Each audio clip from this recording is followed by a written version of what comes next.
আচ্ছা, একটা খুব ভালো একজন আমাকে বলেছেন যে, "আপনি কি মনে করেন না ভারতে এই যে বিভিন্ন রকম স্মার্ট সিটি বলছেন, ইন্দোরে এত বড় সিটি হলো, এত ব্যাঙ্গালোরে এত বড় সিটি হলো, কি হলো? ব্যাঙ্গালোরে জলই নেই।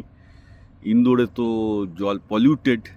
তা আপনার কি মনে হচ্ছে না যে ভারতের এই যে উন্নয়ন বলে চলছে এটা পুরোটাই ফেক, কোনো সাস্টেনেবিলিটি নেই, প্লাস্টিকে চয়ে যাচ্ছে, জল পলিউটেড হচ্ছে, প্রচণ্ড ফেক একটা টোটাল ফেক একটা ডেভেলপমেন্ট চলছে ভারতে?" আমি বললাম, "ডেফিনেটলি, আমি তো বারবার করে বলেছি, ভারতে কৃষিক্ষেত্র মাঠগুলোর অবস্থা খুব খারাপ। জলের লেয়ার প্রতি বছরে 6 সেন্টিমিটার করে নেমে যাচ্ছে। মানে India is going to face A tremendous water crisis. ভারতের জলের ক্রাইসিস প্রচণ্ড ফেস করবে, যেটা অলরেডি ম্যাড্রাস এবং ব্যাঙ্গালোর সাংঘাতিকভাবে ফেস করেছে।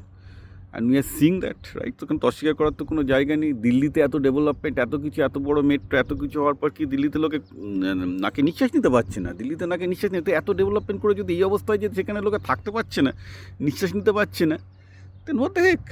এই ডেভেলপমেন্টের মানে কি? এই জন্যই আমরা সবসময় বলি সাস্টেনেবল ডেভেলপমেন্ট। আজকে সাস্টেনেবল ডেভেলপমেন্ট সবচেয়ে বড় জিনিস হয়ে পৃথিবীতে উঠছে। কিন্তু ভোটাররা যতদিন না চাইবে ততদিন কী করে সাস্টেনেবল ডেভেলপমেন্ট হবে? ভোটাররাই তো শিক্ষিত না সাস্টেনেবল ডেভেলপমেন্টের জন্য। সুতরাং আপনারা চাইবেন চোর ডাকাত গুন্ডা, কারণ কি সেই চোর ডাকাত গুন্ডাটা আপনাকে ভাতা দিচ্ছে। তা আপনারা যদি ভাতা ভিত্তিক রাজনীতিতে দেন তাহলে কি আর সাস্টেনেবিলিটির দিকে যাবে? আপনারা হচ্ছে যে ঘুষ দেবে তাকে আপনারা ভোট দেবেন, কারণ অধিকাংশ লোক গরিব, তারা সাস্টেনেবিলিটির মানেই অনেকে বোঝে না, হয়তো অনেকে বোঝেও।